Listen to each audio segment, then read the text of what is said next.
और झांसी में प्रधानमंत्री मोदी ने राष्ट्र रक्षा समर्पण पर्व का समापन किया और इस मौके पर पीएम मोदी ने कहा कि देश की रक्षा के लिए जमीन तैयार की जा रही है और अब 90% उपकरण भारत में ही बनेंगे। देश आत्मनिर्भर भारत की ओर बढ़ रहा है। इस मौके पर उन्होंने सेना को सौगात दी है। सजनों, संगीत भावना। ये तस्वीरें वीरांगना रानी लक्ष्मीबाई की धरती झांसी की राष्ट्र रक्षा समर्पण पर्व रानी लक्ष्मीबाई की जयंती पर यहां पहुंचे पीएम मोदी ने उनकी वीरता और शौर्यता को नमन किया, साथ ही सशक्त और सामर्थ्य भारत का संदेश दिया।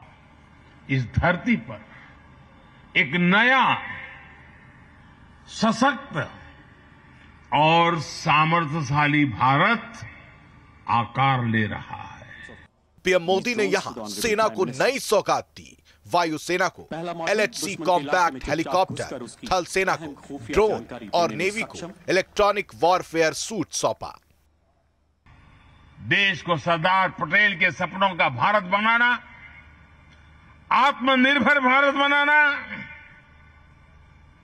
हमारी जिम्मेदारी है। यही आजादी के अमृतकाल में देश का संकल्प है, देश का लक्ष्य है। और बुंदेलखंड में यूपी डिफेंस इंडस्ट्रियल कॉरिडोर इस अभियान में सारथी की भूमिका निभाने जा रहा है। पीएम ने कहा कि आने वाले दिनों में झांसी में एंटी टैंक मिसाइल बनेंगे, जिससे सेना की ताकत में इजाफा होगा। झांसी में एंटी टैंक मिसाइल के लिए उपकरण बनेंगे, जिनसे सीमाओं पर हमारे जवानों को नई ताकत, नया विश्वास,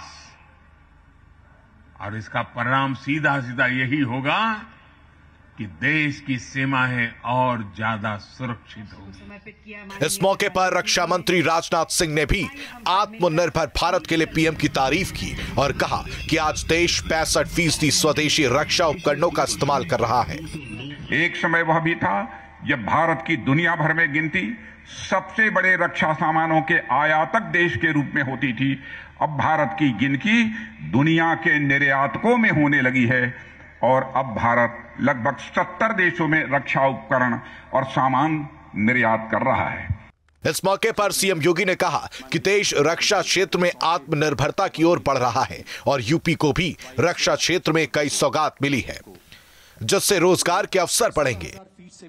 उत्तर प्रदेश का डिफेंस मैन्युफैक्चरिंग कॉरिडोर इस दिशा में तेजी के साथ न केवल रक्षा क्षेत्र में भारत की आत्मनिर्भरता को, बल्कि उत्तर प्रदेश में रोजगार और नौकरी की ढेर सारी संभावनाओं को आगे बढ़ाने का कार्य भी कर रहा है।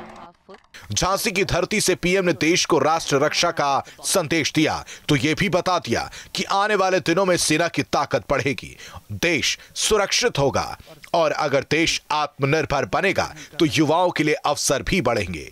झांसी से विकास चंद्रा के साथ टीम न्यूज स्टेट।